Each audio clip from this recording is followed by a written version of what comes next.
Hey guys, it's Jennie Wolek with the Wolek Group, Keller Williams Realty Advantage in Tulsa, Oklahoma. I am so excited to share my new friend Ruthy Taylor with you. She's from Tacoma, Washington, and I just love that she is so willing to share with us all of her agent success secrets. And Ruthy, thank you so much for spending your time with me here today.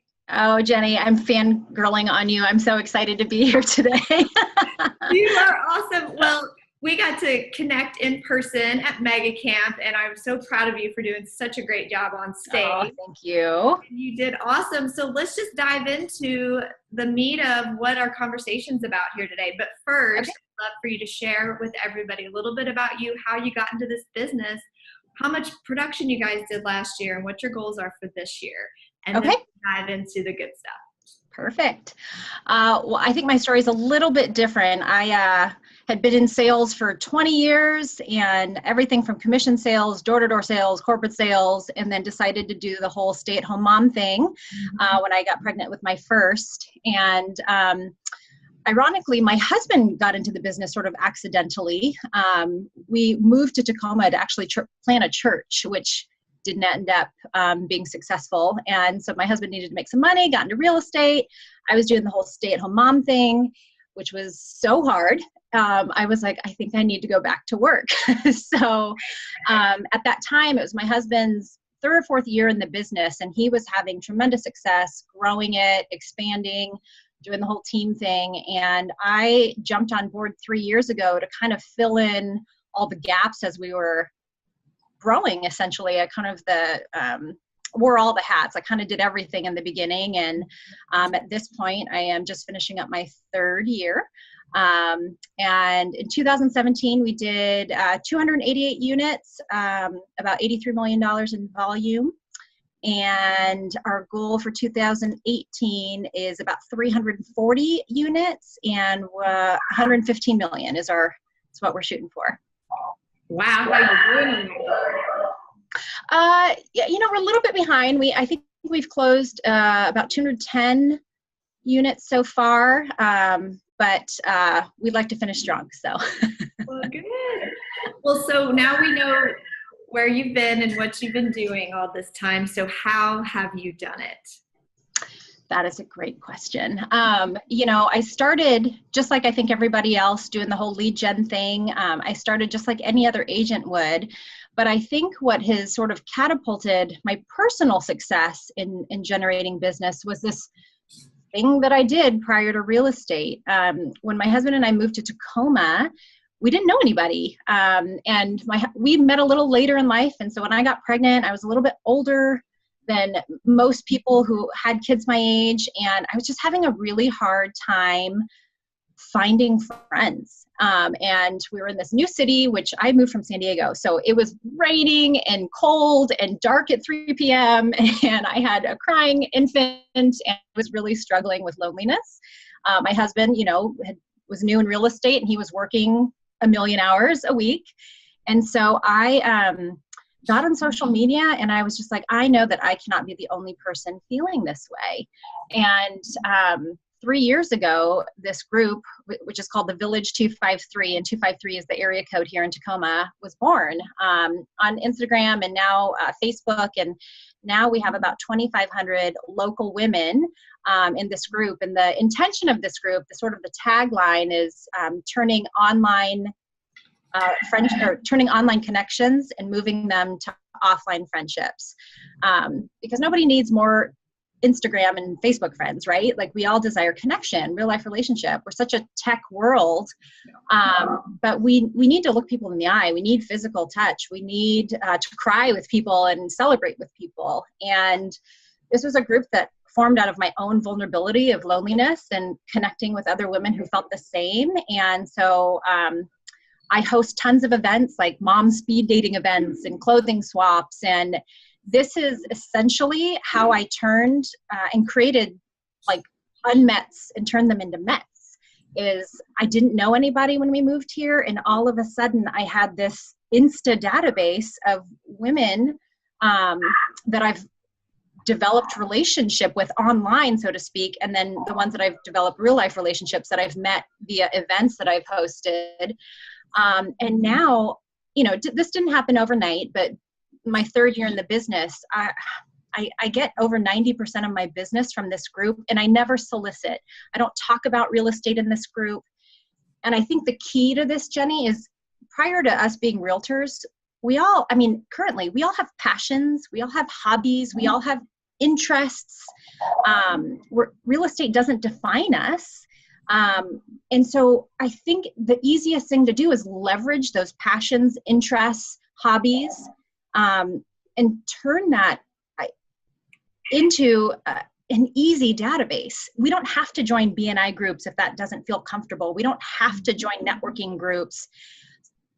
For some of us, that might feel wonderful and awesome. And for me, it's just like, I want to hang out with people in the same season of life, like moms with young kids.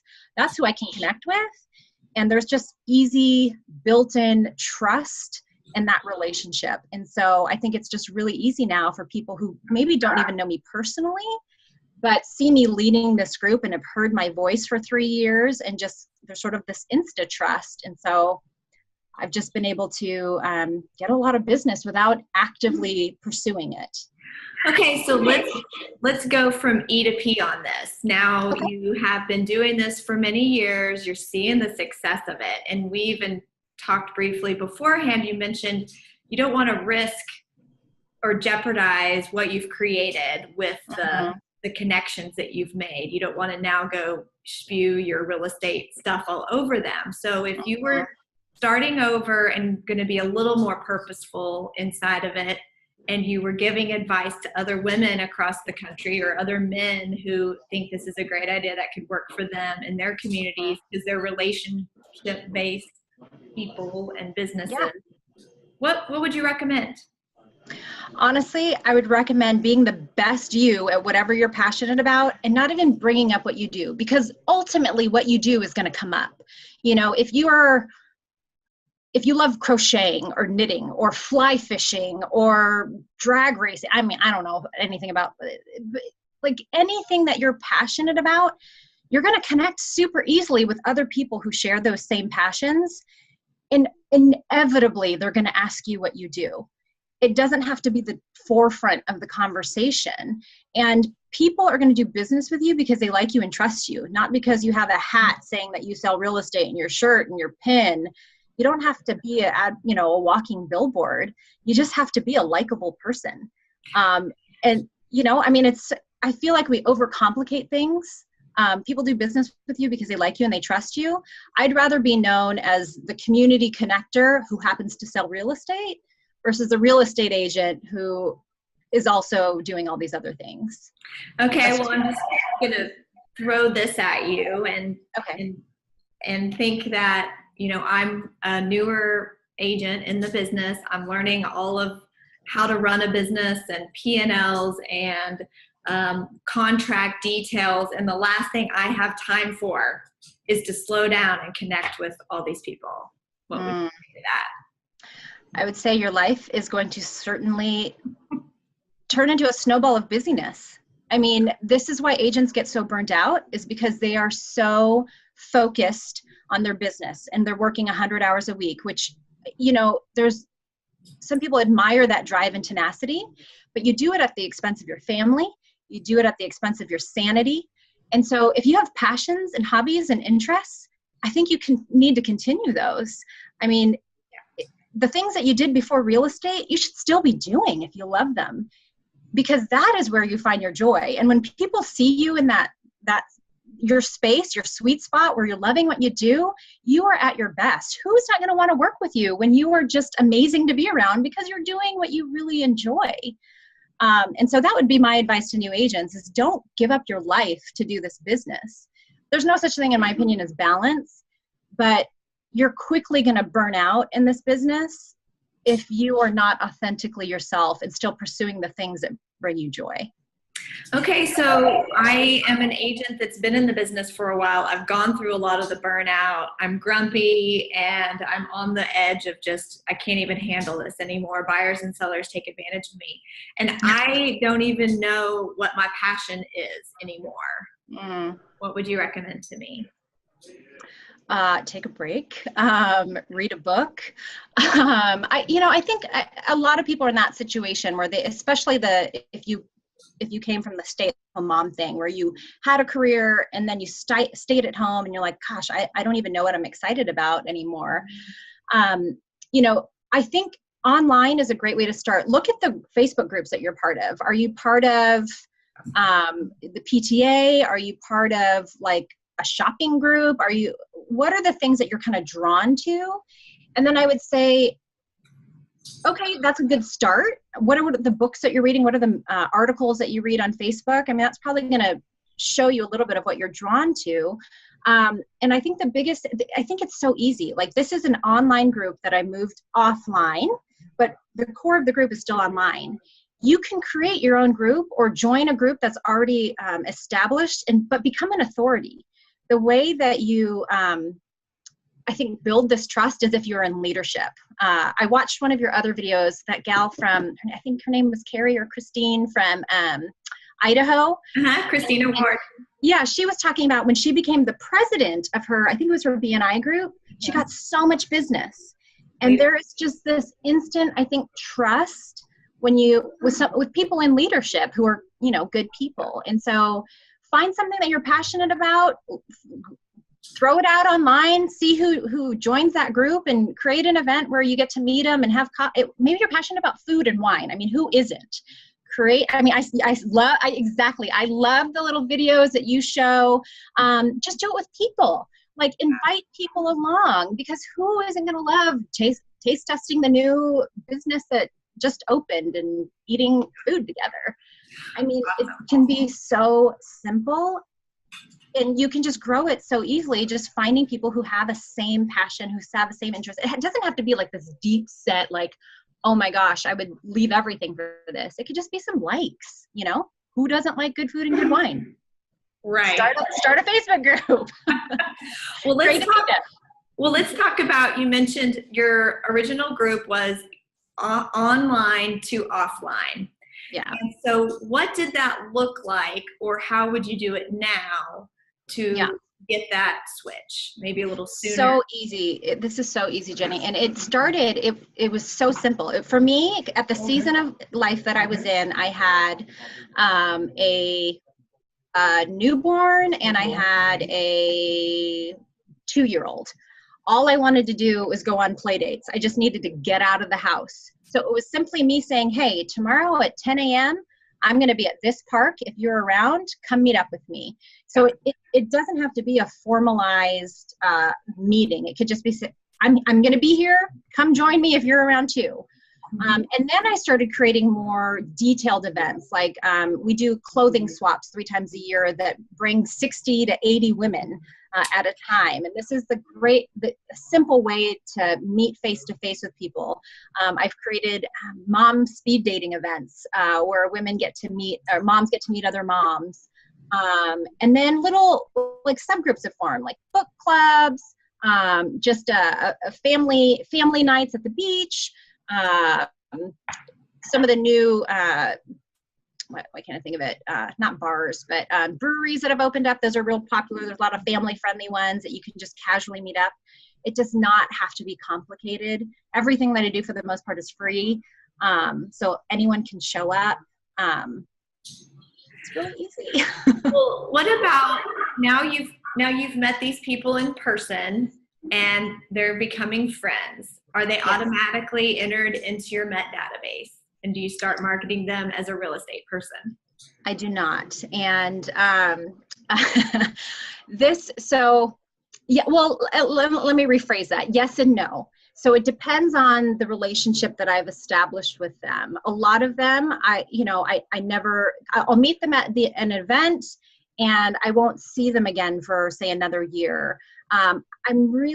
This is where it's like really important to toe the line, because this group was not intended for me to solicit business. This is a group where this is my passion. I love women. I love ministering to women. I love creating opportunities that women can get together.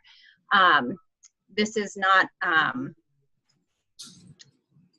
it's not a place that I solicit business. It's a place where business is given to me, and I'm super grateful for that. Should I solicit business? That's the big question. I don't know. I move people into my Met database when the relationship is beyond just like a handshake introduction.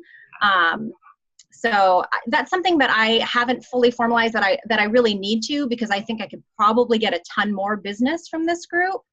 But it was just never my intention to begin with. And so I don't know, you want to brainstorm some ideas with me? Yeah. I love all this. And I love, and I know many others as well will just really enjoy the idea, because it's free. It sets us free. It allows us to be who we are, Yes, and do what we love while still having fun and having a big business. So tell me what's next for this. Are you going to continue to grow and keep this group? Are you going to build a new one? What are you thinking? yeah, absolutely. This is the stuff that like makes me come alive. Like my heart's passion is thinking through like that lonely season of my life. Like maybe because I was an only child, I don't know. Friendship was my friends were my family, and I've always had like a really great group of close-knit friends. And I live in a very military town, and I think about how transient our city is. Yeah. And I'm fairly extroverted. It's easy for me to go out and say, hey, you look cool. Let's go out for coffee. And I think, gosh, if it took me 6 years to develop intimate friendship, how much harder is it for the stay-at-home mom who is a military mom who just moved here, doesn't know anybody, maybe has a special needs child and isn't getting out of the house? Like, I just, I love knowing that I got women out of the house and I was able to create connection for them.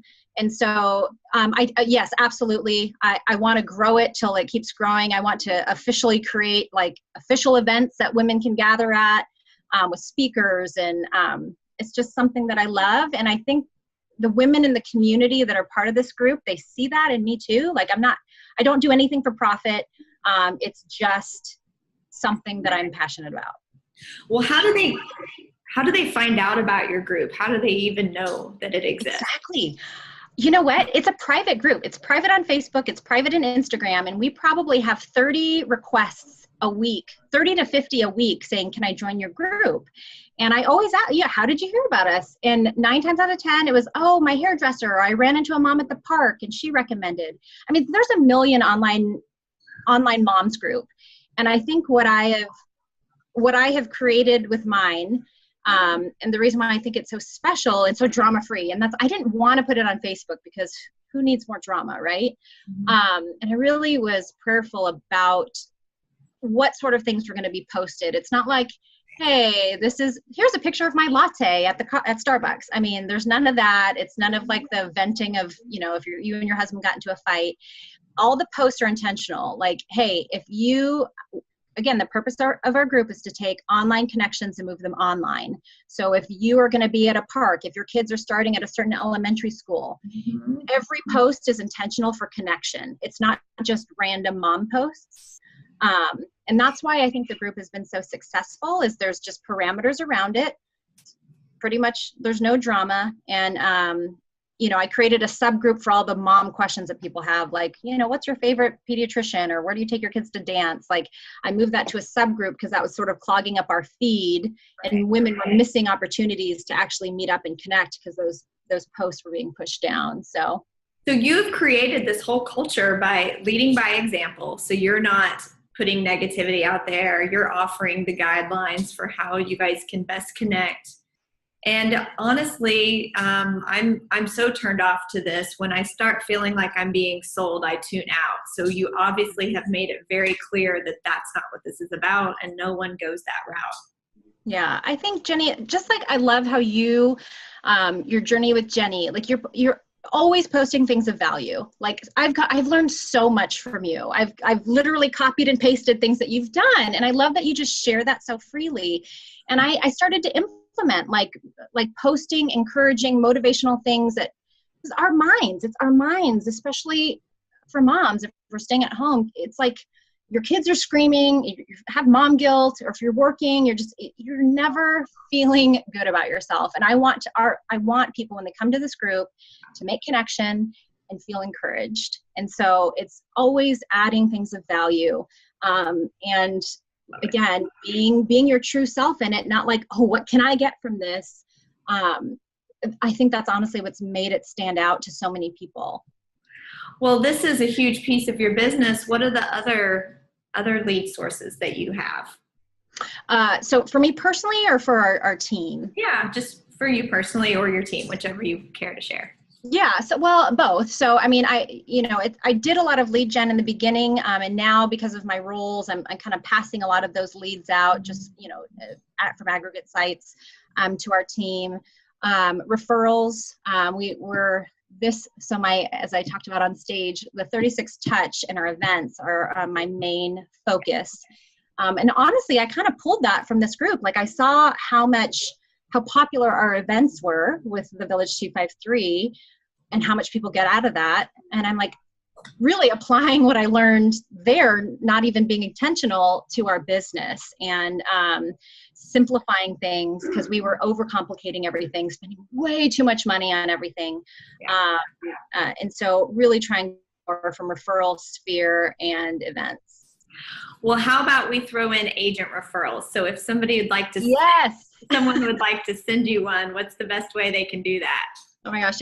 First of all, I just watched your YouTube video about agent referrals, and so or how to properly ask for referrals also.